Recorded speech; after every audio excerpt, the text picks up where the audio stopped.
সারা বছর ব্যবসা করার পর হিসাব নিকাশ করার যেমন একটা সময় আসে, সারা মাস চাকরি করার পর বেতন পাওয়ার যেমন একটা দিন আসে, সারা জীবন চাকরি করার পর পেনশন পাওয়ার যেমন একটা সময় আসে, অনুরূপ ভাবে এই দুনিয়া দুদিন শেষ হয়ে যাবে। আল্লাহ নির্ধারিত সময় শেষ হয়ে যাওয়ার পর একটা সময় আসবে যখন আল্লাহ রব্বুল আলামিন সব শেষ করে দিবেন, লন্ডভন্ড হয়ে যাবে, কিছু থাকবে না। কোরআনে কারিমে আল্লাহ সব বলেছেন, কোরআনে সব আল্লাহ বলে দিয়েছেন। আল্লাহ পাক বলেন এই পৃথিবীর সব কেমন ভাবে ধ্বংস হবে তার চিত্র আল্লাহ পাক কোরআনে কারিমে তুলে ধরেছেন। ইযাস সামাউল ফাতারাত ওয়া ইযাল কাওয়াকিবু তাসারাত ওয়া ইযাল বিহারু ফুজ্জিরাত ওয়া ইযাল কুবুরু বু'সিরাত। যখন আকাশসমূহ দীর্ঘ বিদীর্ণ হয়ে যাবে, তারকাগুলি বিক্ষিপ্ত হয়ে ছিটকে পড়বে, আর সমুদ্রগুলি উচ্ছ্বসিত হয়ে পড়বে, কবরগুলি সব তার ভেতরে যা আছে উদ্গীরণ করে দেবে, তারকাগুলি স্থিমিত হয়ে যাবে। এরপরে সমস্ত আকাশগুলি কিতাবের পৃষ্ঠার মতো একটার পরে একটা ঠাস ঠাস করে পড়তে থাকবে, চূর্ণ বিচূর্ণ হয়ে ভেঙে চুরে একাকার হয়ে যাবে। পাহাড়গুলিকে উড়িয়ে দেওয়া হবে, চন্দ্র এবং সূর্য একাকার।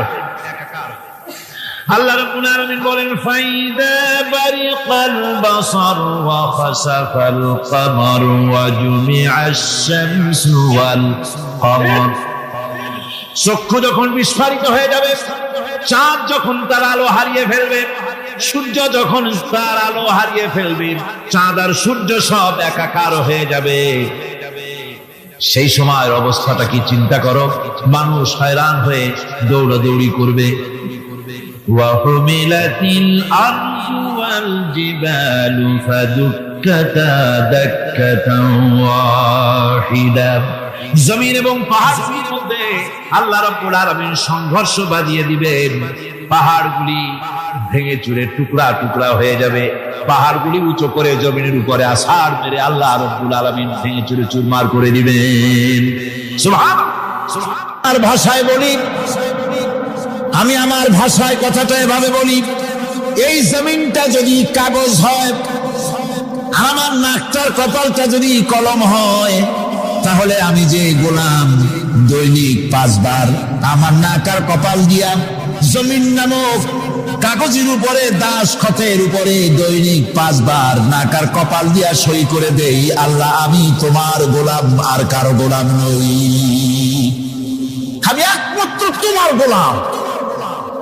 ঘুমের থেকে উঠে সেজদা দিয়ে বলি, দুপুরের সময় কাজ ফলাইয়া আরেকবার বলি, বিকেল আসার আগে আসরে আরেকবার বলি, দিন যখন শেষ হয় আরেকবার বলি, রাতে যখন শুতে যাই আরেকবার সেজদা দিয়ে ঘোষণা করি, মাবুদ আমি তোমার গোলাম। সুবহানাল্লাহ। নামাজ হচ্ছে ইসলামের গণ্ডির মধ্যে প্রবেশের প্রমাণ। কোরআনে কারীম বলছে ফাইন তাবু ওয়া আকামুস সালাতা ওয়া আতাউজ যাকাতা ফাইখওয়ানুকুম ফিদ্দীন। সূরা তওবা এসেছে, তারা যদি তওবা করে আর নামাজ কায়েম করে, যাকাত যদি আদায় করে, তাহলে এখন তোমাদের সে দ্বীনি ভাই, এখন ভাই হয়ে গেল। একটু আগে ছিল কাফের মুশরিক, এখন তোমার দ্বীনি ভাই। দ্বীনের গণ্ডির মধ্যে প্রবেশ করা, কলেমা পড়ার সাথে সাথেই নামাজ। নামাজ হচ্ছে দ্বীনের প্রধান গেট, দ্বীনের প্রধান তোরণ। দ্বীনের মধ্যে প্রবেশ করার জন্য এই গেট দিয়ে প্রবেশ করতে হবে। সুতরাং এই নামাজের এতই গুরুত্ব দেওয়া হয়েছে। ইসলাম যদি ক্ষমতায় আসে, আল্লাহ যেন এনে দেন, জোরে কোন আমিন। ইসলাম যদি ক্ষমতায় এসে যায়, রব্বুল আলামিন তাফসীর মাহফিল কোরআন সামনে নিয়ে আশা করে তোমার দরবারে দোয়া করি, এই বিশাল জনসমুদ্রের দোয়া কবুল করো মাবুদ গো, এই বাংলাদেশকে ইসলামের দেশ বানাইয়া দাও। দেশটা যদি ইসলামের হয়ে যায়, আইন যদি আল্লাহর হয়, শাসন যদি সৎ লোকেরা করে, রব্বুল আলামিন কোরআন শরীফে বলেন, তাহলে তারা 4টা কাজ করবে। আল্লাযীনা ইন মাক্কান্নাহুম ফিল আরদ আকামুস সালাতা ওয়া আতাউজ যাকাত ওয়া আমারু বিল মারুফি ওয়া নাহাউ আনিল মুনকার। মুমিনের ক্ষমতা এসে প্রথম যে কাজটা করবে, প্রথমে ক্ষমতা এসেই নামাজ বাধ্যতামূলক করবে। প্রথম কি? ওয়াজ নসিহতে অনুরোধ করা হবে না, বাবাজিরা আল্লাহর রাস্তায় নামাজটা পড়েন না। রেডিও এবং টেলিভিশনের মাধ্যমে রাষ্ট্রপ্রধান অর্ডার করে দিবেন, আজ থেকে বাংলাদেশের 12 কোটি তাওহীদি জনতা, নারী পুরুষ যারা আকেল বালিগ, সকলের জন্য নামাজ বাধ্যতামূলক, নামাজ পড়তেই হবে। এটা অর্ডার। বেলা যখন 1টা বেজে যাবে, বেলা যখন 1টা বাজবে, সমস্ত মসজিদে আজান শুরু হয়ে যাবে। আজানের সাথে সাথে অফিস, আদালত, কল কারখানা, ক্ষেত খামার, শিক্ষাঙ্গন সব ডেডলক হয়ে যাবে। আধা ঘন্টার জন্য বন্ধ হয়ে যাবে। যারা মুসলমান অফিসে, কলেজে, ইউনিভার্সিটিতে, সর্বত্র তারা নামাজের জন্য প্রস্তুতি নেবেন। আধা ঘন্টার ভিতরে নামাজ আর খানা সেরে আবার কলেজ চলবে, বিশ্ববিদ্যালয় চলবে, কল চলবে, কারখানা চলবে, ক্যান্টনমেন্ট চলবে, সেক্রেটারিয়েট চলবে, সব আপন গতিতে চলতে থাকবে। আল্লাহর রহমত, বরকত আকাশ থেকে নাযিল হয়ে যাবে। আর এই অর্ডার যে দেওয়া হবে, নামাজ পড়বেন, নামাজ পড়বেন সেখানে। থানায় যখন আজান হবে, থানায় আজান হয়ে গেছে, থানার স্টাফ, পুলিশ যারা আছে জামাতে খাড়া হয়ে যাবে, ইমামতি করবেন ওসি সাহেব। এসপির অফিসে এসপি সাহেব ইমামতি করবেন, ডিসি সাহেব তার অফিসে ইমামতি করবেন, মন্ত্রী সেক্রেটারিয়েট ইমামতি করবেন, প্রেসিডেন্ট বঙ্গভবনে ইমামতি করবেন, বিশ্ববিদ্যালয়ের ভাইস চ্যান্সেলরের ইমামতিতে সে জায়গার মুসলমান ছাত্র ছাত্রী, শিক্ষক শিক্ষয়িত্রী এক জামাতে নামাজ আদায় করবে। এই যদি হয় চিত্র দেশের, অপরাধ থাকবে।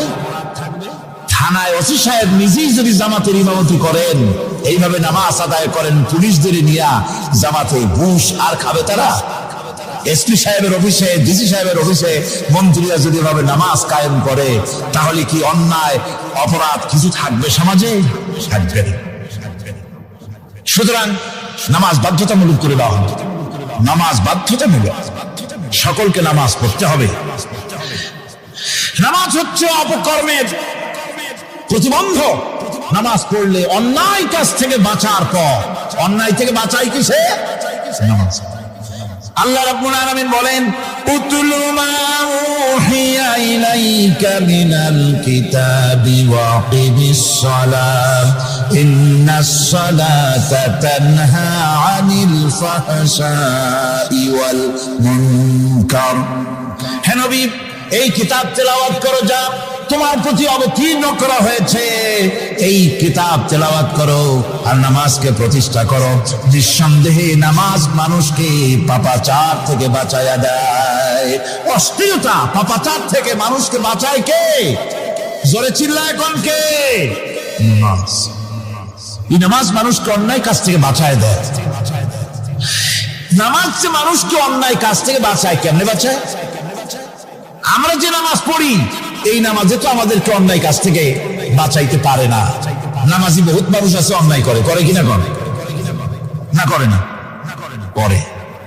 নামাজি অথচ অন্যায় করে।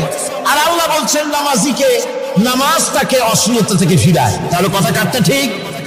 আল্লাহটা জোরে বলেন, কাটটা ঠিক? অবশ্যই আমার আল্লাহর কথা হক। আমি ভুল করতেছি, আমি যেন কোথাও ভুল করতেছি, সামথিং ইজ রং, কোথাও যেন আমরা ভুল করে বসতেছি, সেই ভুলটা কি আমরা আবিষ্কার করতে চেষ্টা করবো ইনশাআল্লাহ। প্রথম যে কথাটা সেটা হচ্ছে এই যে আমরা যা নামাজে পড়ি আমরা তা বুঝি না। কথা ঠিক কিনা? আমি যদি এখন প্রশ্ন করি সামি আল্লাহু লিমান হামিদা অর্থ কি, কম ফার্স্ট ডিভিশনে কয়েকটা লেটার নিয়ে ফেল করবেন, এরকম লোক আছেন না নাই? সুবহান রাব্বিয়াল আলা অর্থ কি জানি না, সুবহান রাব্বিয়াল আযীমের অর্থ কি জানি না, দোয়ায়ে কুনুত অর্থ কি জানি না, তাশাহুদ অর্থ কি জানি না, সূরা ফাতিহার অর্থ কি জানি না। এমন কি উযুর মধ্যে কয়টা ফরজ তা অনেকে জানে নাই। কথা কি বেশি বললাম না ঠিক বলছি? একজন জিজ্ঞেস করলো, মিয়া উযুতে কয় ফরজ? কয় হুজুর কি মনে করেন এটা বুঝি জানি না, এটা তো সাধারণ ব্যাপার, বলেন না কয় ফরজ? উযুতে তো 17 ফরজ। কি কি? কয় হাত ধোয়া, পাও ধোয়া, মুখ ধোয়া, নাক ধোয়া, চোখ ধোয়া, জিহ্বা ধোয়া, মাথা ধোয়া। বলতে বলতে গুণে দেখা গেল প্রায় 19টার মতো বলছে। বলা হলো, মিয়া বললেন আপনি উযুতে ফরজ 17টা, কইলেন আপনি 19টা। কয় হুজুর জানি আরো, বলি না আপনাদের ভয় থেকে। উযু জানে না, নামাজ জানে না, তাকে এই নামাজ কেমনে ফিরাবে অন্যায় কাজ থেকে? কথা বুঝতে পেরেছেন? নামাজে আল্লাহু আকবার বললাম, এরপরে সানা পড়লাম, তারপরে সূরা ফাতিহা পড়লাম। সূরা ফাতিহার ভিতরে যে সমস্ত কথাগুলি বললাম সেই কথাগুলি বুঝি না, কি বলেছি তাও জানি না। এরপরে সুবহান রাব্বিয়াল আলা বলেছি, সুবহান রাব্বিয়াল আযীম বলেছি, সামি আল্লাহু লিমান হামিদা বলেছি, অর্থ কি জানি না। আল্লাহ তা শুনতে পান, যে ব্যক্তি আল্লাহর প্রশংসা করেন তিনি তা শুনতে পান। নামাজের মধ্যে আইডিয়া দেওয়া হচ্ছে, তুমি যে আল্লাহর জন্য নামাজ পড়তেছো, প্রশংসা করতেছো, এটা এমন নয় যে আল্লাহ পাক দেখছেন না বা শুনতেছেন না। তুমি যা বলতেছো, প্রশংসা করতেছো, আল্লাহ পাক তা শুনতে পাচ্ছেন। সামি আল্লাহু লিমান হামিদা, সুবহান রাব্বিয়াল আলা। আমি মহান সর্বশ্রেষ্ঠ আল্লাহ রাব্বুল আলামিনের পবিত্রতা ঘোষণা করছি, আমি তার প্রশংসা করছি। সূরা ফাতিহার কি আমরা বলি আপনারা ব্যাখ্যা দেখে বুঝে নিন, সেগুলি আমি এখানে বলে বাকি কথা সব শেষ করতে পারবো না। নামাজে কি পড়েন সেটা যদি জানতেন, অবশ্যই আল্লাহ রাব্বুল আলামিনের কথা কার্যকরী হয়ে যেত। ইন্নাস সালাতা তানহা আনিল ফাহশাই ওয়াল মুনকার। নামাজ মানুষকে পাপের কাজ, অশ্লীলতা থেকে ফিরাতে পারে। আল্লাহ ইন্না বসাইছেন, নিশ্চয়ই, বেশক, অবশ্যই নামাজ পাপ থেকে ফিরাবে। কিন্তু কেমনে ফিরাবে নামাজ তো বুঝি না, নামাজ তো বুঝি না। খালি সেজদা দেয় জনমের মতো। আর সেজদা কি? নামাজে যদি দেখে ইমাম দেরি করতেছে, আত্তাহিয়াত পড়তে দেরি হয়ে যাচ্ছে, পিছন থেকে সিগন্যাল মারে, ঠিক কিনা? বেয়াদব, বেয়াদব। তোমার নামাজ, তোমার আত্তাহিয়াত আগে শেষ হয়েছে, তাতে কি হয়েছে? চুপ করে বসে থাকো। ইমামকে কাশি দিয়া সতর্ক করার অধিকার তোমার নাই। যদি ইমামকে সতর্ক করার জন্য কাশি দিয়ে থাকো, তোমার নামাজ ফাসেদ হয়ে যাবে। এটা ফাজলামি করার জায়গা না, এটা নামাজ। এর নাম কি? ধীরে সুস্থে নামাজ পড়তে হবে। অনেকে মসজিদটারে মনে করে জেলখানা, ঢুকতে যত দেরি, বেরোতে পারলে যেন বাসে যান ছটফট করে। সিনেমার মধ্যে গিয়ে ঘন্টার পর ঘন্টা বসে থাকে, খারাপ লাগে না? মসজিদে কেরাত যদি একটু লম্বা পড়ে, পিছনে বসে খালি কি যে করে, মনে মনে বলতে থাকে যে ইমাম এমন কাঁচা ছাড়া ছাড়ি না। আর গান যখন শোনে, শুনতেই থাকে, কত মজা, ঘুম আসে না। নাউযুবিল্লাহ। সুতরাং নামাজে কি বলেন সেটা আপনাকে বুঝতে হবে। সঠিকভাবে নামাজ পড়ার পরও যদি কোন মানুষের সঠিকভাবে, ভালো করে শোনেন, সঠিকভাবে নামাজ পড়ার পরেও যদি কোনো মানুষ পাপের থেকে না ফেরে, তাহলে বুঝতে হবে একথা, পানি আর সাবান দিয়া কাপড় ধুলে কাপড়ের ময়লা যাবে, কিন্তু পানি আর সাবান দিয়া কয়লা জনমের মতো ধুইলেও কয়লার ময়লা যাবে না। কথা বুঝে আসছে? এর থেকে আর উত্তম দৃষ্টান্ত আমার কাছে নাই। নামাজ পড়ার পরেও যদি চরিত্র ভালো না হয়, বুঝতে হবে নামাজ হচ্ছে না, কাঙ্ক্ষিত মানের নামাজ আদায় হচ্ছে না। আল্লাহর নবী বলেছেন, যার নামাজ পাপ কাজ হতে ফিরাতে পারলো না, তার নামাজ নামাজি নয়। আবার শুনুন, রাসূল বলছেন, যার নামাজ তাকে পাপের কাছ থেকে ফিরাতে পারলো না, তার নামাজ নামাজ নয়, ওটি নামাজ হয় নাই, যার জন্য তার পাপ থেকে তারে ফিরাইতে পারছে না। আর কিয়ামতের দিন বেনামাজিরা সবচাইতে বেশি অপমানিত হবে। সবচাইতে বেশি অপমানিত হবে কারা? বেনামাজিরা। কিভাবে? يوم يكشف عن ساق ويدعون إلى السجود فلا يستطيعون। সেদিন কঠিন সময় আল্লাহ রাব্বুল আলামিন লোকদেরকে সিজদা করার জন্য বলবেন, কিন্তু যারা বেনামাজি ছিল দুনিয়ায় তারা সিজদা দিতে পারবে না। বলেন নাউযুবিল্লাহ। অবস্থাটা কি হবে? খাশিআতান আবসারুহুম তারহাকুহুম যিল্লাহ, তাদের দৃষ্টি নিচু হবে, লাঞ্ছনা এবং অপমান তাদের উপরে চেপে বসবে, সিজদা দিতে পারবে না। আল্লাহ আমাদেরকে ক্ষমা করুন। কিয়ামতের দিন হযরত আদম আলাইহিস সালাম থেকে শুরু করে পৃথিবীর সমস্ত মানুষের সামনে আল্লাহ রাব্বুল আলামিন সিজদা করার জন্য অর্ডার করবেন। যারা নাকি বেনামাজি ওরা আল্লাহর দরবারে সেদিন সিজদা দিতে পারবে না, লাঞ্ছিত অপমানিত হবে। যারা কন নাউযুবিল্লাহ। নামাজ, মুমিনের নামাজ একরকম, মুনাফিকের নামাজ হলো আর এক রকম। মুনাফিকরাও নামাজ পড়ে, পড়ে কিনা কন? মুনাফিকেরাও নামাজ পড়ে। মুনাফিকরা যখন নামাজ পড়তে যায় আল্লাহ রাব্বুল আলামিন বলতেছেন ওয়াইদা কামু ইলাস সালাতি কামু কুসালা। মুনাফিকরা যখন নামাজ পড়তে দাঁড়ায়, নামাজে আসে ঠিক তারা, কিন্তু নামাজের জন্য দাঁড়ায় খুব শৈথিল্য ভাবে, শৈথিল্য ভাবে দাঁড়ায়, কাহিলি সুস্তি, এ জায়গা চুলকায়, পায়জামা ধরে টান দেয়, টুপিটা ঘুরে যায়, এদিক ওদিক তাকায়। মুনাফিকের নামাজ দেখলেই ঠিক পাওয়া যায় যে বেটা মুনাফিক। এইভাবে সে দাঁড়ায়। তার নামাজটা কি জন্য? ইউরাউনান নাসা ওয়া লা ইয়াযকুরুনাল্লাহা ইল্লা কালিলা। তাদের নামাজ হচ্ছে মানুষকে দেখাবার নামাজ। নাউযুবিল্লাহ। এখন দেখবেন এই মৌসুম আসছে, নামাজের মৌসুম, বেনামাজিদের নামাজের মৌসুম। জনসভা হচ্ছে, নির্বাচন আসতেছে, নামাজে রক্ত হয়ে গেছে, তাড়াতাড়ি আজান হয়ে গেল।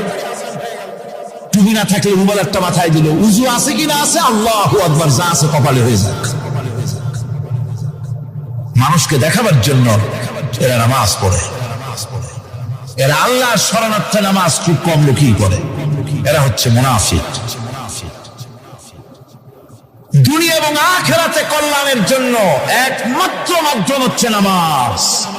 দুনিয়া যদি কল্যাণ চাই, আখিরাতেও যদি কল্যাণ চাই, তাহলে এর জন্য কি করতে হবে? কি করতে হবে? আমার কথা নয়, আল্লাহ রাব্বুল আলামিনের কথা শুনুন।